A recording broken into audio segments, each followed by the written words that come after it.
1 2 3. உங்களை இந்த இடத்துல பார்க்கறதுக்கு வித்தியாசமா இருக்கு.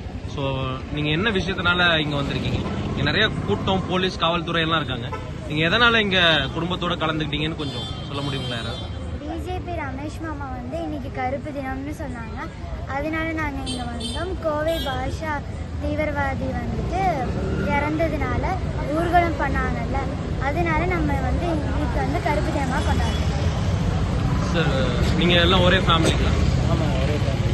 ஸோ எதனால இங்க நீங்க இந்த குண்டு வெடிப்புக்கும் உங்களுக்கும் ஏதாவது சம்பந்தம், உங்க குடும்பம் அந்த மாதிரி ஏதாவது விஷயம் இருக்குங்களா? இல்லை அந்த மாதிரிலாம் என்ன இன்ட்ரெஸ்ட்னால நீங்க இங்க வந்தீங்க? அந்த மாதிரிலாம் எங்கள் குடும்பத்திலேருந்து இறந்துட்டாங்களான்னு இல்லை. 58 பேருமே இந்துக்கள். நம்ம வந்துட்டு இந்துக்களை வந்து எல்லாத்தையுமே உறவாக தான் பார்க்குறோம். இப்போ ஏன் வந்து குடும்பத்தோட இந்த 4 மாத கை குழந்தையோட கலந்துக்கிட்டோம்னா, என்னுடைய வாழ்நாளுக்கு பிறகு என்னுடைய குழந்தைகள் வந்து இந்தியாவில் இந்துவாக வாழணும் அப்படின்னா இந்த மாதிரி போராட்டங்கள் எல்லாம் கலந்துக்க வேண்டியதாக இருக்குது. அது குடும்பமாக கலந்துக்க வேண்டியதாக இருக்குது. ஏன்னா இன்றைக்கி இருக்கக்கூடிய திராவிட முன்னேற்ற கழக அரசு வந்து சிறுபான்மையினர்னு சொல்லி இந்திய இஸ்லாமியர்களை தீவிரவாதிகளாக ஆக்கக்கூடிய நபர்களை சப்போர்ட் பண்ணி வளர்த்து விட்டுட்ருக்காங்க. திருமாவளவன் இன்னைக்கு நாடாளுமன்றத்தில் உறுப்பினராக இருக்கக்கூடிய அரசு நிர்வாகத்தில் அங்கம் வகிக்கக்கூடிய ஒரு நபர் வந்து இறந்துபட்டு போன தீவிரவாதியை வந்துட்டு தியாகி போல கொண்டாடிட்டு இருக்காங்க.